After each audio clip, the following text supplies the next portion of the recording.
Could we see this Auburn coaching staff handle the quarterback situation differently this weekend? Well, Zach, I actually just finished crushing some chicken farm, and I am freaking ready to rock and roll. You are Locked On Auburn, your daily podcast on the Auburn Tigers. Part of the Locked On Podcast Network, your team every day. Yes, welcome on into Locked On Auburn, your daily Auburn Tigers podcast. I'm your host, Zac Blackerby, and thank you so much for making Locked On Auburn your first listen every single day. Happy War Rapport Wednesday to all who celebrate. Of course, we all celebrate here on Locked On Auburn with Mike G of the War Rapport. Mike G, we were talking before we clicked record, and I think we're going to see a different type of approach with the quarterback situation this weekend against the Missouri Tigers. Yeah, so Robby Ashford will be the number one quarterback on Saturday. It's going to be his show to run. I think that's going to facilitate a different type of offense than what we've seen. Right. But it's going to be very different, right? You know, I feel like a lot of the mistakes he's made, Zach, have been about pressing while he's in the game, knowing that he's going to get pulled. Now that he's going to be the guy and doesn't have to look over his shoulder, it'll be interesting to see how he handles that and if he can eliminate the turnovers. That's probably been the biggest downside to having on the field, have been the untimely kind of unforced errors that are really just about seeing the field. So in the film reviews, he's seeing that stuff.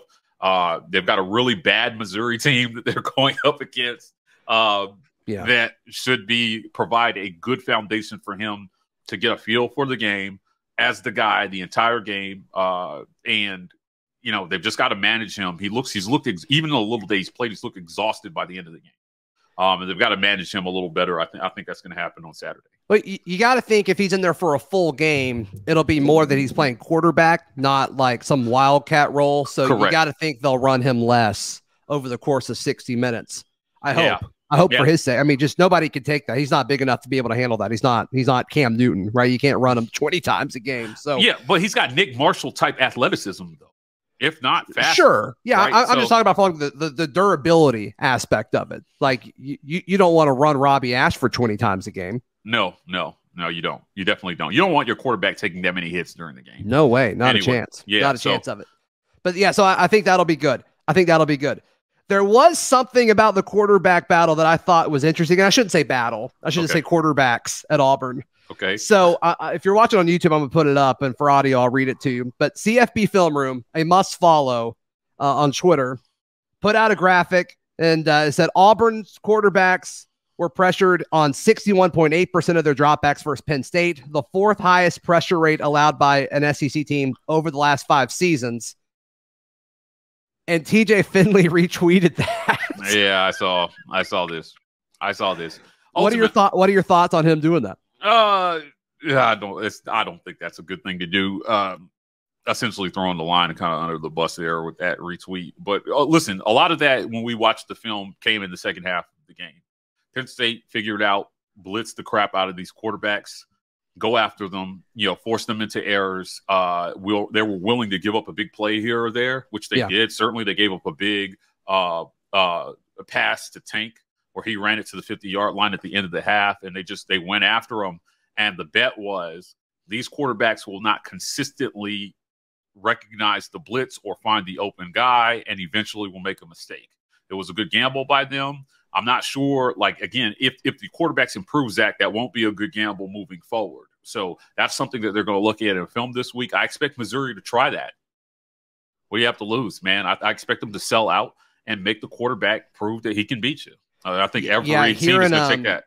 Hearing John Miller on his show, Locked On Mizzou, just kind of getting a peek behind the curtain, he thinks Missouri should send 5 every play. It's like, why not? Why wouldn't you do that? I'm totally in agreement there. In agreement. The game plan, to me, what I saw on Saturday was I saw a game plan that offensively lacked a little flexibility. There were things that they could have done. And at the halftime, Penn State made adjustments, man. Auburn, if they did, it didn't look like it. And whatever they did, it didn't work. Yeah. So ultimately, you've got to have a plan A and a plan B. There are punches and there are counter punches. And part of the plan has to be for the other team to counterpunch what you're doing. Once well, they do, you got to have Mike, that's part of my concern about Robby. It really doesn't have as much to do with Robby. Do I think Robby's as good of a passer? No, but he's a dynamic athlete. There's no taking that away from him. But if Missouri stacks the line and stops the zone read and limits Robby from a rushing standpoint, is this coaching staff going to be able to adapt and put Robby in a situation to succeed outside of that? That's my biggest concern. Yeah. Now, listen, my guy on our post-game show, immediately after I told the other guys, I had concerns about the game plan more than the players. Sure, you know, me too. They were like, oh, it was a game plan. And now after the film review, everybody comes over to the Mike G side and says, okay, yeah, maybe the game plan wasn't good. All right. So I think that whether this coaching staff can be flexible in what they're looking at, and that's what I'm looking for on Saturday. If there was any blessing in disguise for this blowout, Zach, hear me out. This is probably one of the boogiest things I can say. Did I use that right? But yeah, I'm gonna boog right now. Please do. And booging is preferred here. And that the Discord is gonna fry me for this. But I would say that if there were any small blessing in getting blown out, it was that you cannot spin it as if we had just executed, it would have been better. Right? This is cause for blowing everything up. Saturday was cause for blowing a lot of stuff up and rethinking your approach to this season. And if there were anything that were going to cause the staff to do that, I think that was it. So I'm there. I'm there with you. And this was the game for it to happen, right? Like we all said going into this, that of the first 5 games, if Auburn were to go 4-1, which one do you want to lose? Everybody said Penn State. Penn State. Everybody. Yeah. Because you need to win conference games. So we'll see. I mean, the fact that this happened early and the fact that now I don't know, there's just so much, Mike G, like you mentioned, there's just so much you have to fix that I think it's a bit concerning. It's actually extremely concerning. But if you needed a wake-up call, as if San Jose State wasn't the wake-up call, but for some reason it wasn't because you won. Because you won. Maybe it doesn't have maybe it doesn't have the same emotional response because you actually lost. I don't know. Try to give the benefit of the doubt here, but I think that's the one you wanted it for. So if you needed to kind of do something where you needed cause, I don't know if you needed to lose this once again for you to do this, but to change out your quarterbacks and change out personnel and you know, kind of change up your depth chart if you need to. I guess it's good it happened after week 3 opposed to later in the season. Yeah, I agree 100%. I have always said consistently that this was never the must-win game. It doesn't matter if you lose by 30 or if you lose by 3, right? It's still just one loss on the schedule. Now, where it does matter, how much you lose by, it does matter is that in terms of perception of direction of the program and where we're at, yeah, sure. But again, if it's going to make you reassess your approach and what you're doing, right now you realize that your approach may not be what it needs to be. Now, one of the things that I've been told in the interviews that we've done since the game is that at center, the center that we have in here, Tate Johnson, we may be feeling the loss of Nick Brahms on the offensive line in terms of calling out protections and getting guys in place. Reviewed the film. It looked a lot like what we saw in 2020 with Nick Brahms, where there were whole plays where he would just touch nobody. Yeah, but some of that, though, like, and you tell me if you saw this when you rewatched it. I didn't see it. But usually when you talk about, like, the center not calling protections right, there are dudes coming in unblocked. And, like, it happened, but it didn't happen at a higher clip than I think it normally does for a college football team. Like, that didn't seem to be the issue for me. Tate Johnson just being pushed around seemed to be the issue for me. Yeah, I think that it did matter because of when it happened, right? They were on critical plays where they were in the red zone and we gave up pressure at critical times. So making the correct, and again, they just sent a guy. There was one play, it's escaping me which play it was right now, but we were in the red zone and essentially they were getting after Robby. And Tate, he was supposed to pick up the guy, and there was adequate help to his left for everybody to take a block and to block that play, but a free rusher got through and got to the quarterback without him touching anybody. And that's what they've got to, when they look at the film, that's the thing that they have to eliminate. That's the thing they have to do better because, Robby Ashford helps you with that some when the play breaks down, but that's not something you can ask him to do once every 3 downs if you want to be successful. Yeah. And there's something I want to get back into the whole, I think Robby will be able to do more because of the consistency. We'll touch on that in just a moment, Mike G, right here on Locked On Auburn. Today's show is brought to you by our friends at LinkedIn. LinkedIn is the best place for you to go. And I mean, the workforce out there, if you're trying to hire somebody, odds are they already have a job, right? That's what everybody says. So LinkedIn Jobs makes that easier than ever. All you have to do is go to linkedin.com/lockedoncollege. You can add your job, then add the purple hashtag hiring frame to your LinkedIn profile to spread the word that you are, in fact, hiring. Simple tools like screening questions make it easy to focus on candidates with just the right skills and experience so you can quickly prioritize who you would like to interview and hire. LinkedIn Jobs helps you find the qualified candidates you want to talk to faster. Post your job for free at linkedin.com/lockedoncollege. That's linkedin.com/lockedoncollege to post your job for free. Terms and conditions apply. Also, want to tell you guys about our friends at Frisky Whiskey. I know a lot of folks listen in Atlanta and the surrounding Atlanta area.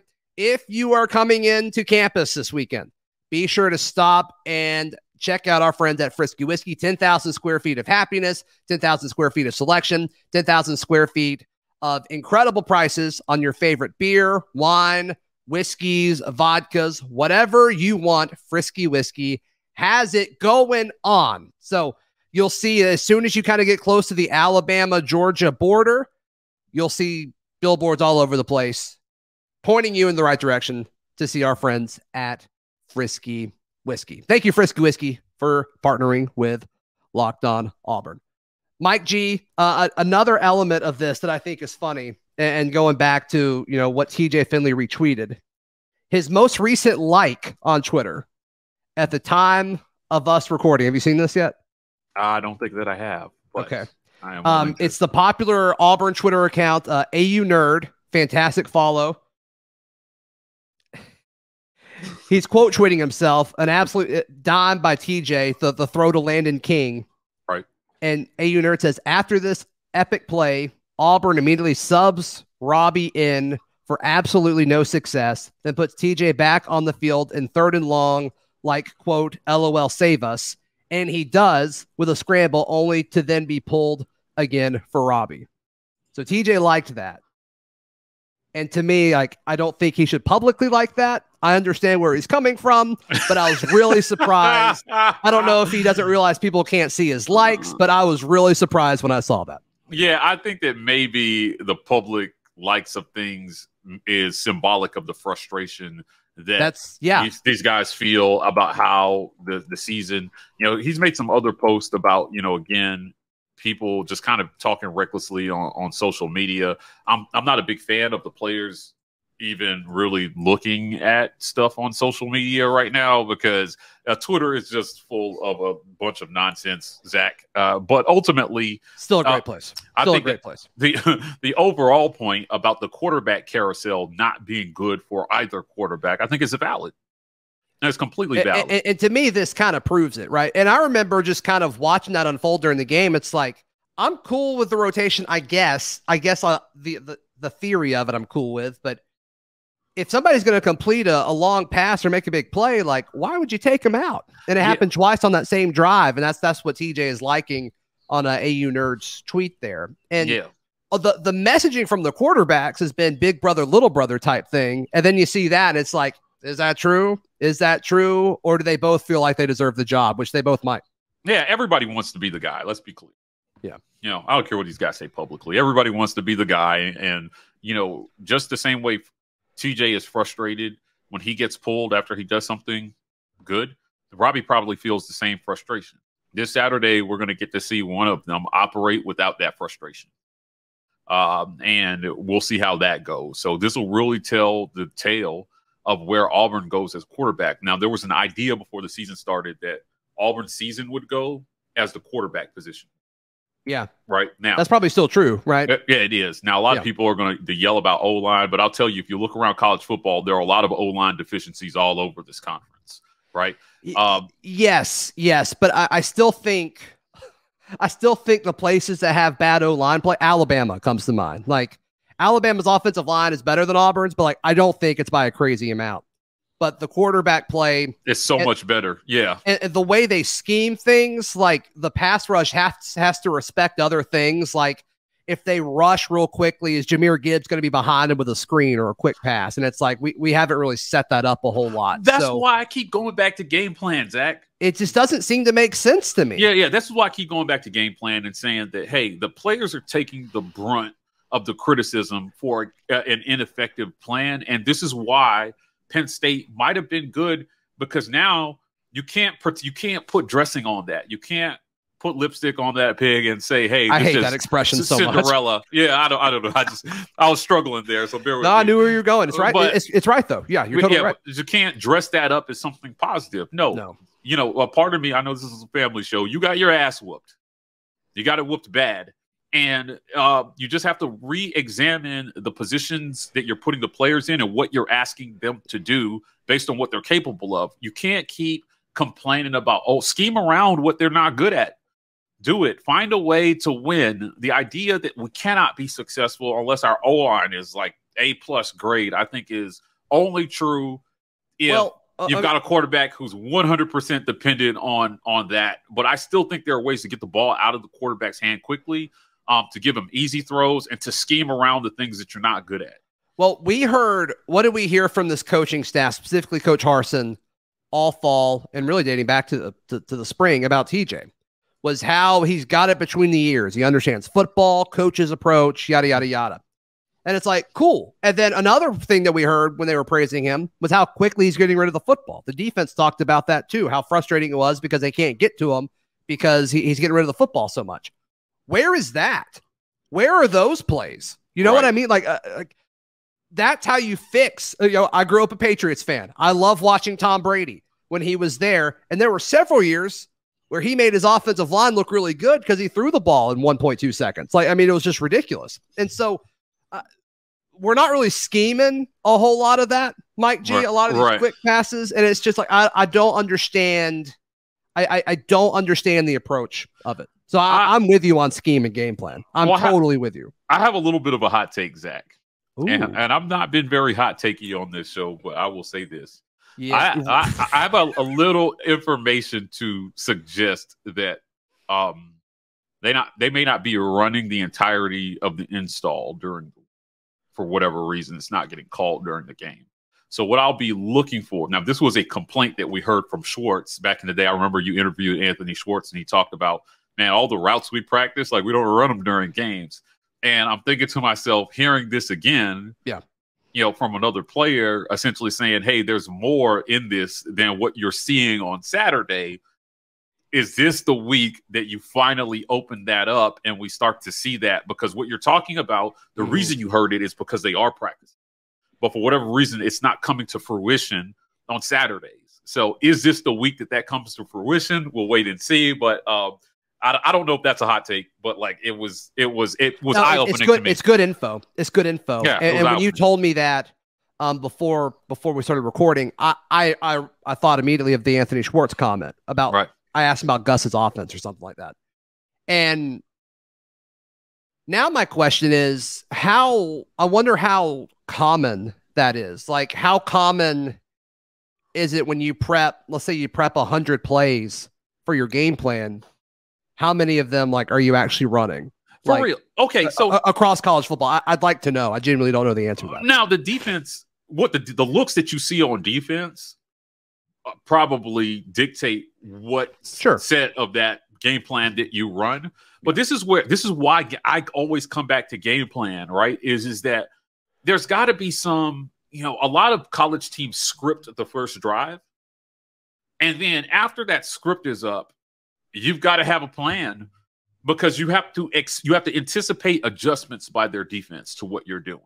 This is what I felt like was really bad about Auburn's offense. It just felt like we're going to do this and it's either going to work or it isn't.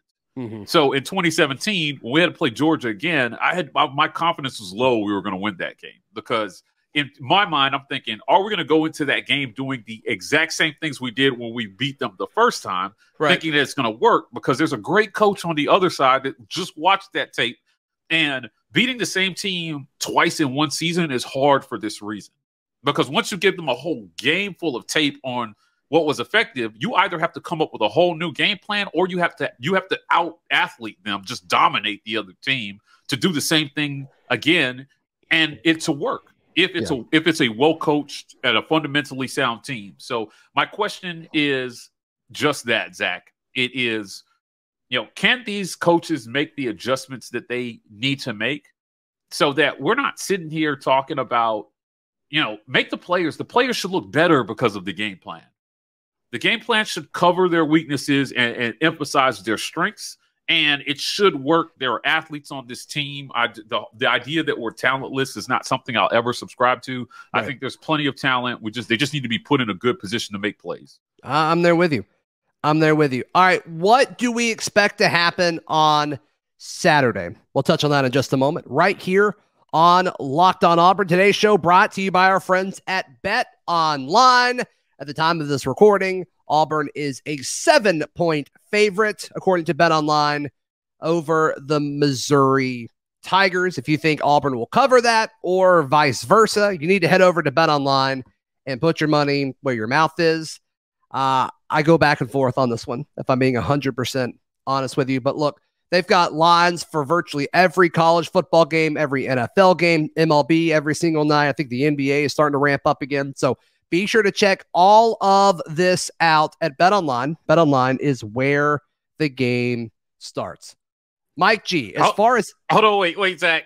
Before you go on, for all the Locked On listeners, do not bet on Auburn to cover. BetOnline, don't choose Auburn to cover in this one.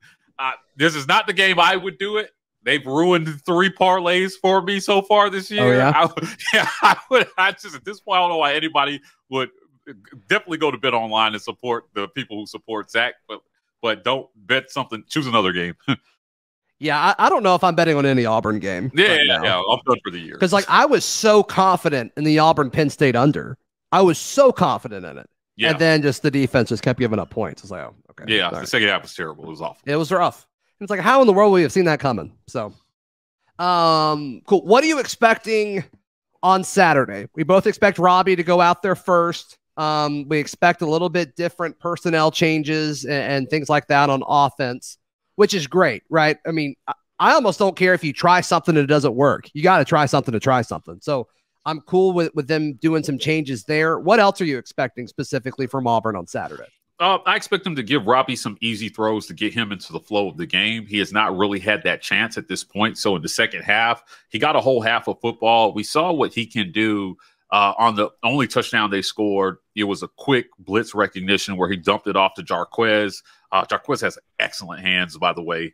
Yeah, he caught the ball, made a move, hurdled the guy again. That seems to be his thing versus Penn State, is just jumping over people. Sure. And gets the touchdown.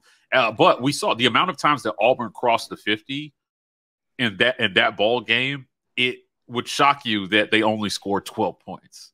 Insane. Yeah. Right. So what I expect to see is a change in philosophy. What Robby Ashford does is he opens up your run game. He keeps linebackers honest. And at some point, there's going to be a point in the game where he has to complete throws to continue to keep the defense honest. And what I'm looking for is the offensive coordinator or the head coach at this point. Like, I don't care who Mickey Mouse is calling plays. I don't care as long as it's giving this kid not good, easy reads. And when teams start to over pursue because they're trying to get to the quarterback, the screen game has to be there as well, too, to take advantage of that. What is your confidence level that Auburn wins on Saturday? I marked this as this was my you can't lose game. Before the season, you said that? Yeah, before the season, I said it repeatedly, and the guys were just like, they didn't even have it on their list. I was like, no, this is the game you can't lose because this is this year's South Carolina, but they're worse. So if you lose and it's at home. Yeah, so if you lose this game, you've effectively lowered your floor, which is something you can't do in year 2. You have to raise your floor. So My confidence level is about 65%. It would be higher if the defense I felt was forcing turnovers, but we're 3 games into the season, man, and we have not forced a turnover, and that concerns me. So giving the offense a short field and giving them some easy drives is going to be important for the rest of the season. And the offense, it kind of is what it is. They have to make adjustments, but the defense has to step up. They have to play better. They are better than what they're playing now. Now, ask Harsin at media days whether we would see more blitzing and less zone. And there's a feeling amongst the team defensively that they're not doing the things that they practice either. So there's something that's happening in game that's causing that change on game day, man. Just turn Eku and Derek loose, man. Let those dogs off the leash, man, and let them go get the quarterback. And, football is easy, Zach, man. Hit somebody, move somebody, run to the football. Right. They've got to do that on Saturday. Right. Mike G, how can people find you, hear you, support you, love you, all that stuff? Nah, man, head on over to YouTube, search us. We got film reviews, we've got interviews. We're dropping something with Robby Ashford in the morning. So just watch out for all that content. We're all over the place. Also visit thewarreport.com. We've got tons of great content there as well. Be sure to support our friends over at the War Report, and happy War Report Wednesday to all of you. Read all my written work at auburndaily.com, and we'll see you tomorrow right here on Locked On Auburn.